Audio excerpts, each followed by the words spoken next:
Oh, thank you. You better call the police. They may try it again, whoever they are. Maniacs and foreigners, I'll be bound. No. You're quite safe now. Those shots came from my revolver and were fired into that wadding over there. You mean you were the one who... Yes, I was just carrying out a little experiment. I must apologize for any shock I may have given you. And no one is after me? And not to my knowledge, Mr. Wilson. Here, will you drink this, huh? Oh, thank you. You called me Mr. Wilson just now. How did you know that was my name? Well, it's on your collar. Very shrewd indeed, you're noticing my name like that. In fact, you've got exactly the kind of mind that could help me to unravel my mystery. That is, if you're willing to lend a poor man a hand. Oh, yes, I owe you at least that. What is the mystery? But perhaps you'll get a better idea of what it is if you read this first. Yeah, it's in the wanted column. Read it for yourself. To the Red-Headed League. On account of the bequest of the late Ezekiah Hopkins of Lebanon, Pennsylvania, USA, there is now another vacancy open which entitles a member of the League to a salary of £4 a week for purely nominal services. All red-headed men who are sound in... Apply in person on Monday at 11 o'clock to Duncan Ross at the offices of the League, 7 Pope's Court, Fleet Street. Apply in person on Monday at 11 o'clock to Duncan Ross at the offices of the League, 7 Pope's Court, Fleet Street. But what on earth does it mean, the Red-Headed League? It is a little off the beaten track, isn't it? I assure you, I felt the same way as you when I read it. A vacancy for what, I asked. I'm a dealer in second-hand merchandise, and I believe in giving value for value received. And it certainly struck me as odd that somebody was prepared to give £4 a week for nothing. But young Spaulding took a different view of it. Oh? Who is young Spaulding? Vincent Spaulding. He's my assistant, and I couldn't wish for a nicer young man. I see. Now, suppose you tell me the story as it happened, right from the beginning. From the beginning? Yes, of course. Well, it all started 2 months ago when that paper came out. I was in the shop at the time. I'm there practically the whole of my time. I'm a widower and I've got little else to do. When young Spaulding came back from lunch. Mr. Wilson, if you only knew how I wish that I had red hair like you. Huh? Don't believe it or not. Here is another vacancy for the League of Red-Headed Men. A league of what? Red-Headed Men. Surely you've heard of them, haven't you? Oh, I'm afraid I don't get about as much as some of you young people do. I should have thought everyone would have heard of the League of Red-Headed Men. Well, at least everyone who was eligible. Now, a man like you, if he were accepted, could make himself a nice little nest egg without hardly lifting a hand. Vincent, I've told you before, there's one thing you've got to learn in life. Nobody ever gets anything except by the sweat of his brow. Value receives value. What is this Red-Headed League? Take a look at this paper yourself. How I wish my hair would change color, really I do. What a nice little nest egg I'd make for myself. Well, this doesn't make sense to me. No? But you see the name? Ezekiah Hopkins? Yes. Oh, he was an American millionaire. Very peculiar in his ways. He was red-headed himself and had great sympathy for all red-headed men. So when he died, he left an enormous fortune in the hands of trustees to make life easier for all red-headed men. Oh, really? Yeah, red-headed men. Uh-huh. Oh, but I couldn't apply even if I wanted to. I've got the shop here to look after. That's the whole point. The work don't amount to anything. Absolutely nothing at all. It need not interfere with a man's other occupation. Well, even so, probably millions of men would apply for it. No, this is limited to Londoners and to grown men. You see, this American started off from London and I suppose wanted to do the old town a good turn. And then again, I hear it's no use applying unless your hair is a real fiery red. Huh. Do you think my hair is red enough? I've never seen any redder. I could use the money. There's all sorts of repairs I could do, and... Vincent, I'm going to investigate this league. Lock up the shop. You're coming with me. Yes, sir. You're right. It is fiery red, isn't it?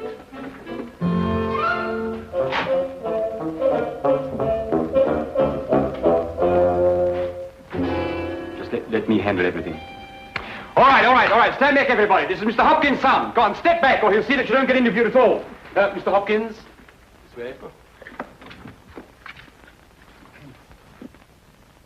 Thank you for applying, Mr. Emerson. Your name will be kept on file, and in the event you are chosen to fill the vacancy, I'll get in touch with you immediately. Thank you, Mr. Ross. I do hope I win. My family and me could do with the money. We shall see what we shall see, Mr. Emerson. Thank you so much.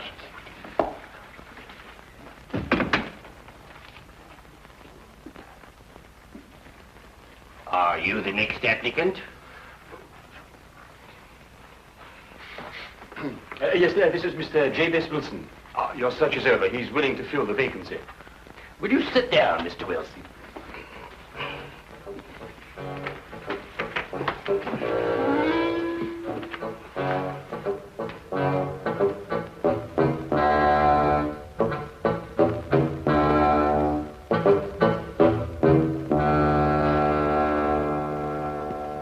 I've never seen anything like it. I told you, Mr. Wilson. It's extraordinary, beyond belief. Congratulations. It would be an injustice to hesitate. I've got the position. You have. You will, however, excuse me for taking an obvious precaution. There are tears in your eyes. I perceive all is as it should be. But we have to be careful, for twice now we have been deceived by wigs, and once by paint. I'm sorry the vacancy has been filled, but thank you one and all for coming.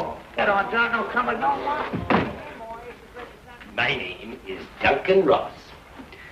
I'm one of the trustees in charge of the fund left by your noble benefactor. When shall you be able to embark upon your new duties?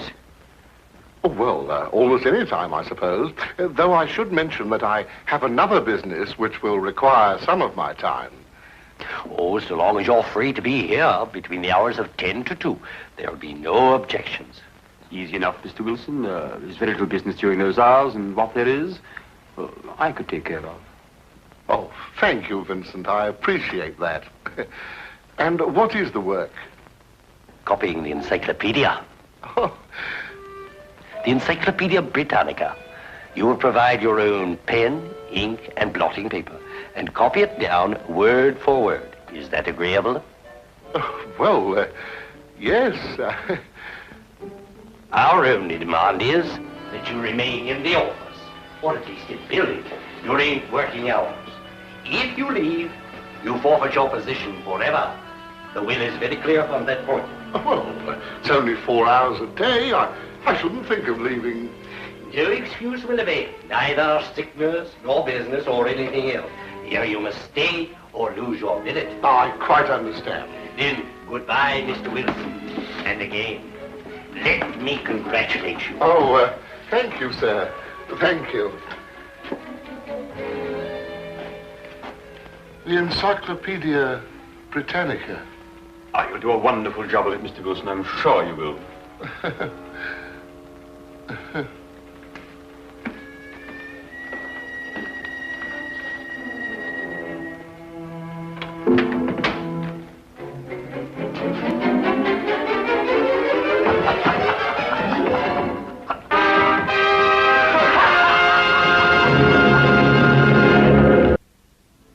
The first word was Arkan.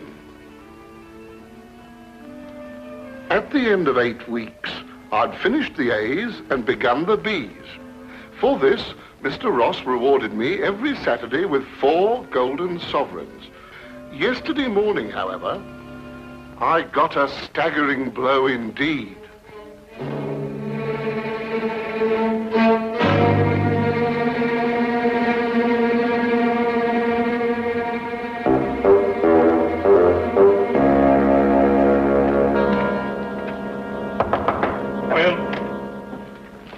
Mr. Milford? Yes, what can I do for you? What's happened to Mr. Ross? Mr. Who? Mr. Ross! Duncan Ross! In office number 4. He's gone. What's happened to him? Ma'am, let me look him up in my files.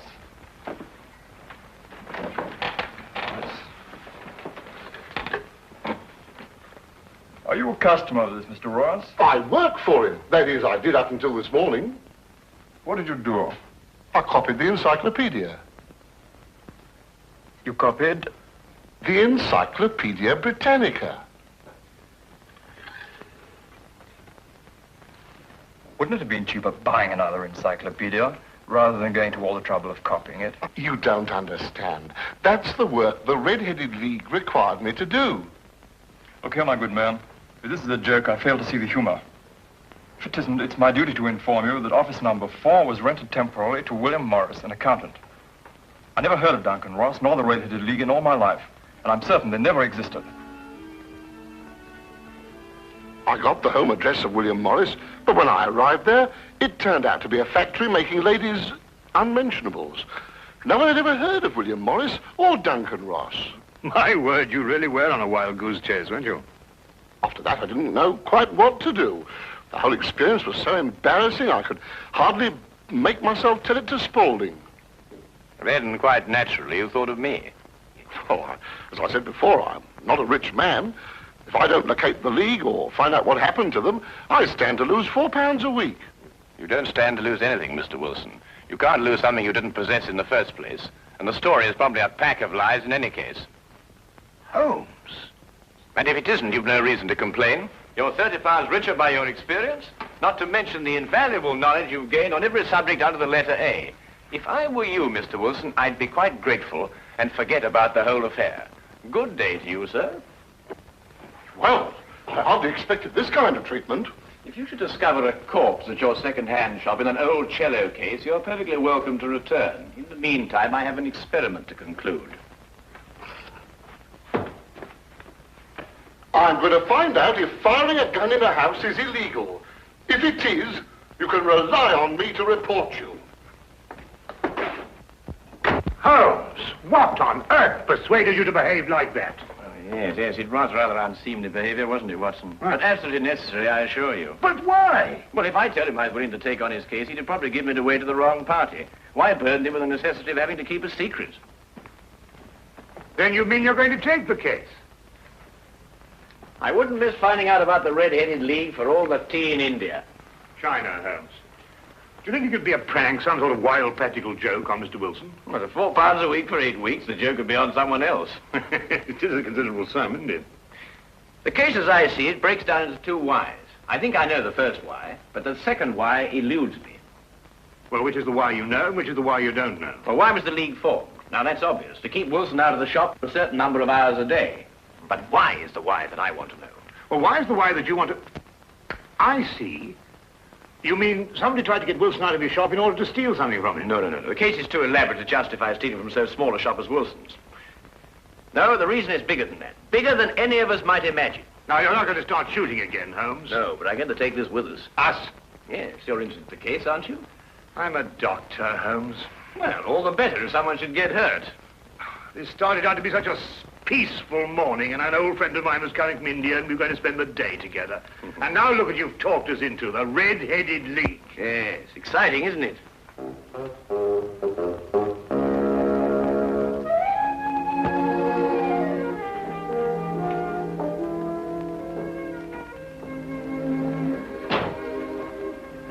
Seems to be nobody here. I wonder where it could be. I'll be right with you, gentlemen.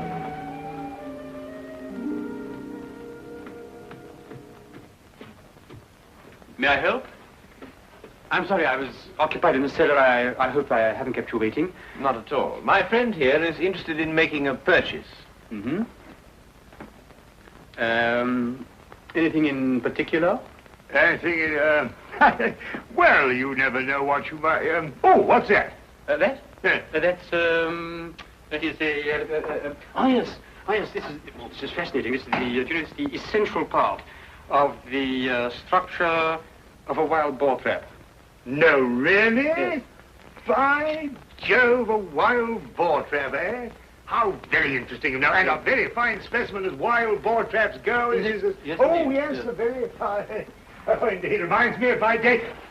There we were, all lined out in a row, as far as the eye could see. Yes. Down the hill came the enemy, and the Battle of Royal Burnett was on. Yes, if you excuse me. There we were, outnumbered 112 to 1. That was from the count after the battle, as you understand. Yes, I understand perfectly. Charge, they shouted, as down the hill they came, the hordes of heathen, at 112 to 1. And from that moment I became a collector, and I've been a collector ever since. You understand that, of course. Oh, well, that is a quite perfectly natural reaction. It's 1 o'clock. It's 1 o'clock. What? Yes, 1 o'clock. Our engagement with the Colonel. Do you remember? The one who led you in the charge.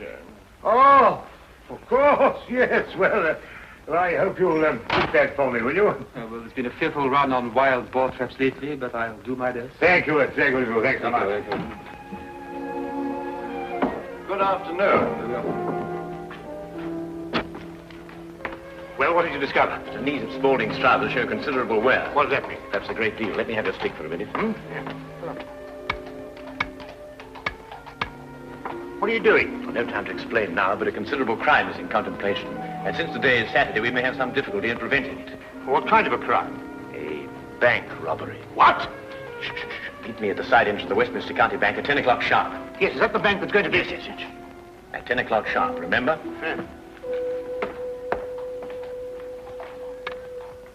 The basement vaults of the Royal Westminster Bank, as you can see, they are impregnable.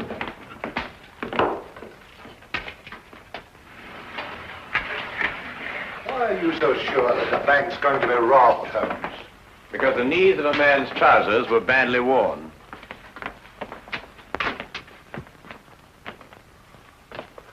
I can't see how they can possibly get in here.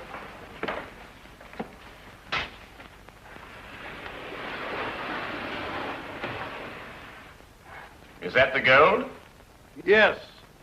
We had occasion some months ago to strengthen our reserves, and so we borrowed 30,000 Napoleons from the Bank of France.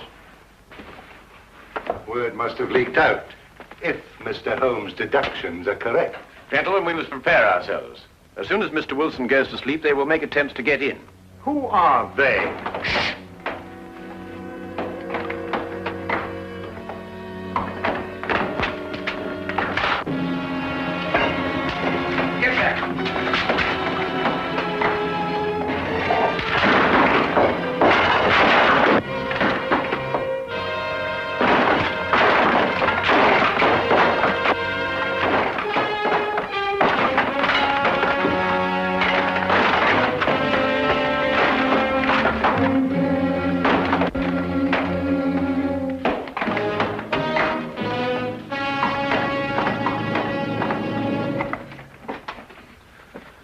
It's all right. Hey, jump! All right, Spaulding, your bank robbing days are over. So I see. I fancy my pal got away all right, though. There are 3 policemen waiting for him at the other end. You seem to have done things very neatly. I must compliment you. But I feel obliged to reciprocate. Your red-headed league was very inventive indeed. Here. You were the one who came into the shop this afternoon. You came with... With me. Ah. I thought there was something very queer. You don't look like a collector at all. They helped to collect you, didn't they? I think you'd better come along with me.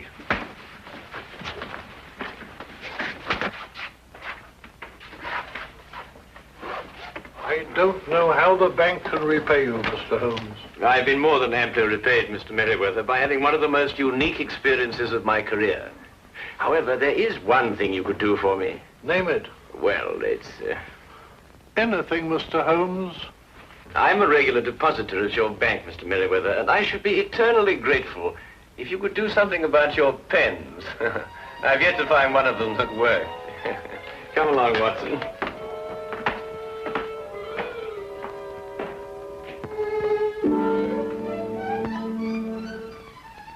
What I shall never understand is how you suddenly knew there would be a bank robbery. Well, if you remember, when we visited the second-hand shop, Spaulding was in the cellar. I didn't pay much attention to it at the